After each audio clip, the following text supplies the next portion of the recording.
محترم ناظرین، ہم نے یہ ڈسکس کیا تھا اور آج بھی میں چاہوں گا کہ اسی سلسلے کو ہم آگے بڑھاتے ہوئے اس موضوع کو ڈسکس کریں کہ اگر ہم رسالت مآب صلی اللہ علیہ وآلہ وسلم کے اس مصطفی نسخے پر عمل کریں تو بے شمار ایسی بیماریاں ہیں جن کا ہم اکثر گلہ کرتے ہیں اور بیماریوں کو رونا روتے ہیں. ہم کہتے ہیں کہ ہمیں بہت زیادہ ہیڈ ایک ہوتا ہے، ہمیں دل کی بیماریاں ہیں، قبض کی بیماری ہے، بدہضمی کی بیماری ہے، ہمیں ڈائبٹیس ہے، شوگر ہے، جگر اور پتے کے امراض ہیں، اور اس کے علاوہ ہم کہتے ہیں کہ جسمانی اعضاء میں ہم بہت درد محسوس کرتے ہیں، پاؤں میں درد ہے، ٹانگوں میں درد ہے، ہاتھوں میں، بازو میں درد ہے. ناظرین کرام، اس سب کا کوز، اس کا بنیادی کوز انسان کا سٹمک ہے، انسان کے سٹمک کی بیماری ہے. جو لوگ بہت زیادہ کھانا کھاتے ہیں اور کھانا کھانے میں احتیاط نہیں کرتے وہ ایسی بیماری میں مبتلا ہو جاتے ہیں. لیکن اگر ہم رسالت مآب صلی اللہ علیہ وآلہ وسلم کی سنت پر عمل کرتے ہوئے رسالت مآب صلی اللہ علیہ وسلم کے بتائے ہوئے اس نسخے پر عمل کر لیں تو ان تمام بیماریوں سے ہمیں نجات مل جائے گی. اور آج تو الحمدللہ جدید سائنس بھی اس بات کو تسلیم کر رہی ہے، جدید سائنسی محققین بھی اس حقیقت کو تسلیم کر رہے ہیں کہ ان بیماریوں کا، ان ڈیزیزز کا یہی علاج ہے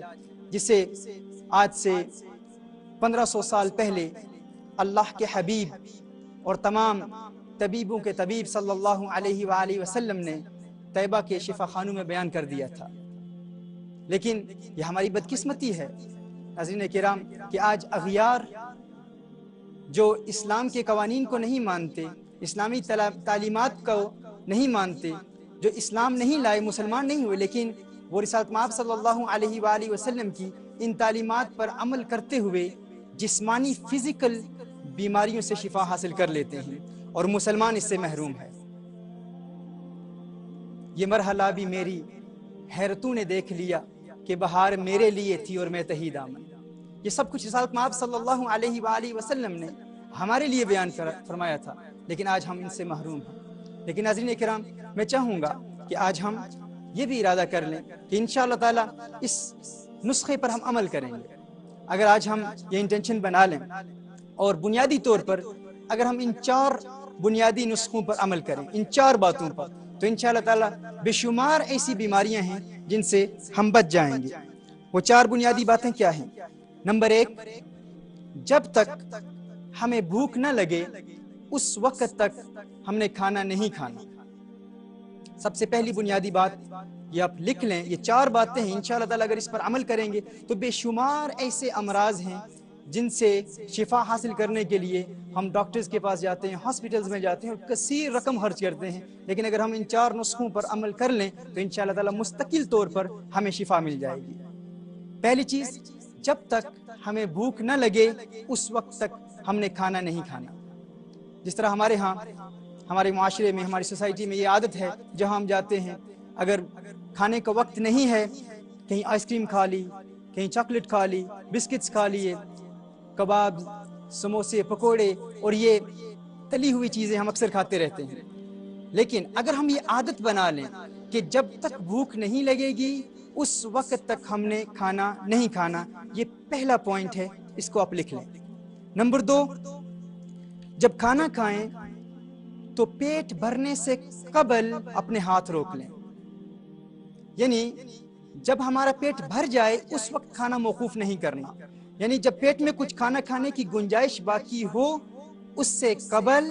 ہم کھانا کھانا موقوف کر لیں. یعنی ابھی کچھ تمنا ہو، کچھ خواہش ہو کہ کچھ نوالے مزید لے لوں، کچھ کھانا مزید کھا لوں، اس سے قبل کھانے کو موقوف کر لیں، کھانے کو روک لیں. یہ پوائنٹ نمبر 2. پوائنٹ نمبر 3، اگر ان بیماریوں کی شکایت ہے جن کا بھی میں نے ذکر کیا، جن کو بھی میں نے مینشن کیا، تو یہ یاد رکھیں کہ ہر قسم کی چکنائی والی تلی ہوئی غذاؤں سے ہم اجتناب کریں. ہر قسم کی ایسی چیزیں جس طرح میں نے ابھی مینشن کیا، سموسے ہیں، پکوڑے ہیں، پیزا ہے اور آملیٹ اور اس قسم کی چیزیں جو تلی ہوئی ہوں، اگر ہم ان سے اجتناب کریں گے تو انشاءاللہ تعالی ہمیں اس بیماری سے شفا مل جائے گی. اور پوائنٹ نمبر 4، کھانے کے فوراً بعد سونے سے اجتناب کرتے ہوئے تھوڑی دیر کے لیے، کم از کم ہاف این آور کے لیے، کم از کم آدھے گھنٹے کے لیے ہم پیدل چلیں. یہ 4 نیسیسری پوائنٹس ہیں ناظرین، اگر ہم ان پر عمل کر لیں گے، اور ہر پوائنٹ پر رسالت مآب صلی اللہ علیہ وآلہ وسلم کی ایک حدیث دلالت کرتی ہے۔ ناظرین کرام، ہم نے الحمدللہ اللہ عز و جل کے کرم سے رمضان المبارک کے 10 ایام ہمارا یہ عشرہ رحمت ابھی ہم سے جدا ہوا ہے، اور عشرہ مغفرت کی ابتدا ہو چکی ہے۔ جس طرح میں نے ابتدا میں عرض کیا کہ رمضان المبارک کا یہ پیارا مہینہ ہمیں ہمارے اسپرچل تزکیے کے لیے بھی اہتمام کرتا ہے، ہمارے فزیکل دل کی بیماریوں کا علاج بھی کرتا ہے، اور اسپرچل بیماریوں کا بھی رمضان المبارک علاج کرتا ہے۔ لیکن ناظرین کرام، ہم میں سے بے شمار ایسے لوگ ہیں جو اس کی حقیقت اور اس کے اندر مضمر، اس میں پوشیدہ رموز اور اس کی حکمتوں کو سمجھ نہیں پاتے۔ رمضان المبارک میں ہم نے اپنی ذات کو، اپنے آپ کو ٹرین کرنا ہے، ایک اسپرچل ٹریننگ پروسیس سے ہم نے اپنی ذات کو گزارنا ہے، اور وہ یہ ہے کہ ہمیں عادت پڑ جائے to make a habit of eating less، ہم عادت بنا لیں کہ ہم نے کم کھانا کھانا ہے۔ لیکن آج ہمارے مسلمان ہمارے معاشرے میں کیا کرتے ہیں، ہم اگرچہ پورا دن ہم بھوکے پیاسے تو رہتے ہیں، لیکن جب افطار کا وقت آتا ہے تو ہم پیٹ بھر کر کھانا کھا لیتے ہیں، بلکہ اس سے بھی زائد جب تمنا نہیں ہوتی تو طرح طرح کے کھانے سامنے موجود ہوتے ہیں، ہم کھاتے رہتے ہیں، جس سے رمضان المبارک کا وہ بینیفٹ، وہ روحانی بینیفٹ، ہر چند کے فرض تو ادا ہو جاتا ہے، وہ فرضیت روزہ کا فرض وہ ہم ادا کر لیتے ہیں، لیکن وہ جو ایڈیشنل بینیفٹس ہیں، جو اسپرچل بینیفٹس ہیں، ہم ان سے محروم ہو جاتے ہیں۔ اور وہ اسپرچل بینیفٹس ایسے ہیں کہ جو انسان کے روحانی قلب کا تزکیہ بھی کرتے ہیں اور جسمانی دل کی بیماریوں سے بھی ہمیں نجات دلاتے ہیں، لیکن ہم ان سے محروم ہیں۔ یہاں پر میرے پاس ایک لسٹ ہے ناظرین کرام، ان سائنسدانوں کی اور ان میڈیکل سائنسز کے ماہرین کی جو غیر مسلم ہیں، جو ایمان نہیں لائے، مسلمان نہیں ہیں، لیکن رمضان المبارک کی طرح اسلام کی تعلیمات کی ترتیب کے مطابق سال میں 1 مہینے روزے رکھتے ہیں، فقط اس لیے کہ کیونکہ انہوں نے اس حقیقت کو سمجھ لیا ہے کہ اگر سال میں 1 مہینہ انسان اسلام کی ترتیب کے مطابق کھانا کھائے تو وہ دل کی بے شمار بیماریوں سے نجات حاصل کر لیتا ہے۔ اس کے ساتھ ساتھ میں یہ بھی چاہوں گا، وقت ہوا تو اس کو میں مینشن بھی کروں گا، کہ آپ ایک قرآن کریم کی آیت بھی لکھ لیں۔ اگر آپ کو سٹمک پرابلمز ہیں، اگر بدہضمی یا انقباض یا کنسپیشن کی آپ کو شکایت ہے، تو آپ قرآن کریم کی یہ آیت لکھ لیں، سورہ مرسلات کی آیہ نمبر 43 اور 44، کُلُوا واشربوا ہنیئا بما کنتم تعملون۔ سورہ مرسلات کی آیہ نمبر 43 and 44، کُلُوا واشربوا ہنیئا بما کنتم تعملون انا کذالک نجزی المحسنین۔ اس آیہ کریمہ کو آپ کھانے پر پڑھ لیں، اور کھانے کے بعد آپ اپنے ہاتھ پر دم کر کے اپنے پیٹ پر ملیں گے تو انشاءاللہ تعالی اللہ عز و جل کے کرم سے اس سے آپ کو پیٹ کی بیماریوں سے شفا مل جائے گی۔ ناظرین کرام، رسالت مآب صلی اللہ علیہ وآلہ وسلم کی تعلیمات کم کھانے کے حوالے سے میں چاہوں گا کہ مزید اس پر کچھ کلام کیا جائے، چونکہ یہ رمضان المبارک کا مہینہ ہے اور ہم اپنے معاشرے میں آبزرو کر رہے ہیں کہ ہمارے بے شمار ایسے مسلمان ہیں جو روزہ تو رکھتے ہیں، لیکن رمضان المبارک کے اصل مقصد جو ہمارے دل کا تزکیہ ہے، اسپرچل پیوریفیکیشن ہے، پیوریفیکیشن آف دا ہارٹ ہے، purification of the mind, purification of the soul, اس سے ہم محروم رہ جاتے ہیں۔ اس حوالے سے رسالت مآب صلی اللہ علیہ وسلم کی ایک حدیث آپ سماعت فرما لیں۔ سیدنا حسن بصری رحمۃ اللہ تعالی علیہ رضی اللہ تعالی عنہ روایت فرماتے ہیں، حضور اکرم صلی اللہ علیہ وسلم نے ارشاد فرمایا، افضلکم منزلۃ عند اللہ تعالی اطولکم جوعا وتفکرا وابغضکم الی اللہ۔ رسالت مآب صلی اللہ علیہ وسلم ارشاد فرماتے ہیں کہ تم میں سے اللہ عز و جل کے سب سے زیادہ نزدیک وہ شخص ہے جو سب سے زیادہ بھوک برداشت کرتا ہے، یعنی جو زیادہ بھوکا رہتا ہے اللہ عز و جل کی سب سے زیادہ وہی شخص قریب ہے، اور جو زیادہ غور و فکر کرتا ہے۔ اور تم میں سے اللہ عز و جل کا سب سے ناپسندیدہ شخص وہ ہے جو بہت زیادہ سوتا ہے، بہت زیادہ کھانا کھاتا ہے اور بہت زیادہ پانی پیتا ہے۔ اس کے علاوہ جامع ترمذی کی ایک روایت سماعت فرما لیں، رسالت مآب صلی اللہ علیہ وسلم نے ارشاد فرمایا، اللہ نے میرے لیے مکہ مکرمہ کے پہاڑوں کو سونا بنانا چاہا، مگر میں نے عرض کیا یا اللہ مجھے تو یہ پسند ہے کہ اگر ایک دن کھاؤں تو دوسرے دن بھوکا رہوں، تاکہ جب بھوکا رہوں تو تیری طرف گریہ وزاری کروں اور تجھے یاد کروں۔ اسی طرح امیر المؤمنین سیدنا ابو بکر صدیق رضی اللہ تعالیٰ عنہ نے فرمایا جب سے میں مسلمان ہوا ہوں، امیر المؤمنین سیدنا ابو بکر صدیق رضی اللہ تعالیٰ عنہ شاید فرماتے ہیں کہ میں جب سے مسلمان ہوا ہوں ایک مرتبہ بھی پیٹ بھر کر کھانا نہیں کھایا، اور ہے اللہ عز و جل کی بارگاہ میں عرض کرتے ہیں کہ اللہ عز و جل کے دیدار کے جام پینے کے شوق میں جب سے مسلمان ہوا ہوں ایک مرتبہ بھی میں نے پیٹ بھر کر پانی نہیں پیا۔ اللہ اکبر، یہ مقام ہے امیر المؤمنین کا۔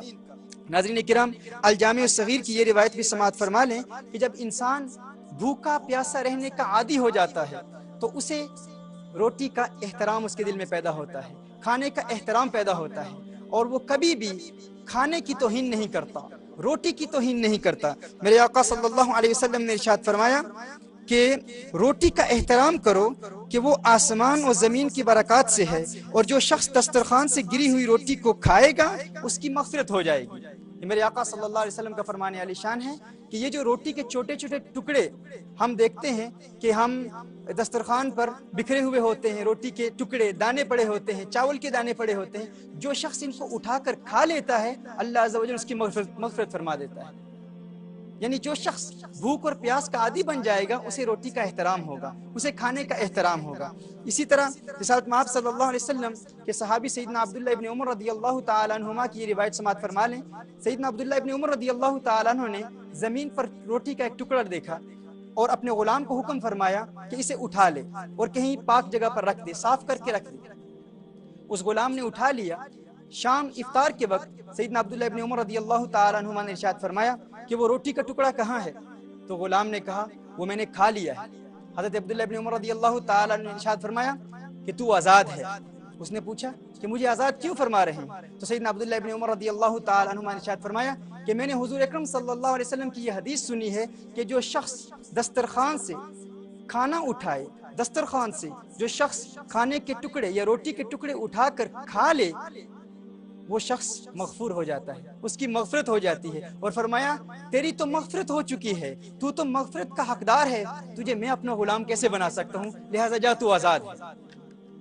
ناظرین کرام، یہ ہے کھانے کا ادب جو بھوک اور پیاس کی وجہ سے پیدا ہوتا ہے۔ میں آخری حدیث آپ کے گوش گزار کرتا ہوں چونکہ مجھے بتایا گیا ہے کہ آج ہمارے پاس وقت بہت کم ہے۔ رسالت مآب صلی اللہ علیہ وآلہ وسلم نے ارشاد فرمایا جو شخص دسترخوان سے کھانے کے گرے ہوئے ٹکڑوں کو اٹھا کر کھائے وہ فراخی کی زندگی گزارتا ہے۔ رسالت مآب صلی اللہ علیہ وسلم نے ارشاد فرمایا کہ جو شخص دسترخوان سے گرے ہوئے کھانے کے ٹکڑوں کو اٹھائے اور کھا لے وہ فراخی کی زندگی گزارتا ہے، اور اس کی اولاد اور اولاد کی اولاد کم عقلی سے محفوظ رہتی ہے۔ یہ اللہ عز و جل کا اس فرد پر کرم ہے۔ اللہ عز و جل کی بارگاہ میں دعا گو ہیں کہ خالق کائنات ہمیں کم کھانے کی کوشش کرنے کی توفیق عطا فرمائے، اور جس طرح رسالت مآب صلی اللہ علیہ وسلم کی سنت ہے ہمیں اس سنت پر عمل کرتے ہوئے تعلیمات اسلامیہ پر عمل کرنے اور تزکیہ قلب بجا لانے کی توفیق عطا فرمائے۔ ہم آنے والے لیکچرز میں انشاءاللہ تعالی انسان کے دل کی سوچنے کی صلاحیتوں پر گفتگو کریں گے میڈیکل سائنس کے ذریعے، اور نیورو کارڈیالوجی کی ریسرچ کی بنیاد پر ہم اس سلسلے کو انشاءاللہ تعالی کل سے جاری رکھیں گے۔ اللہ عز و جل ہماری اس حاضری کو اپنی بارگاہ میں قبول و منظور فرمائے۔ وآخر دعوانا ان الحمد للہ رب العالمین۔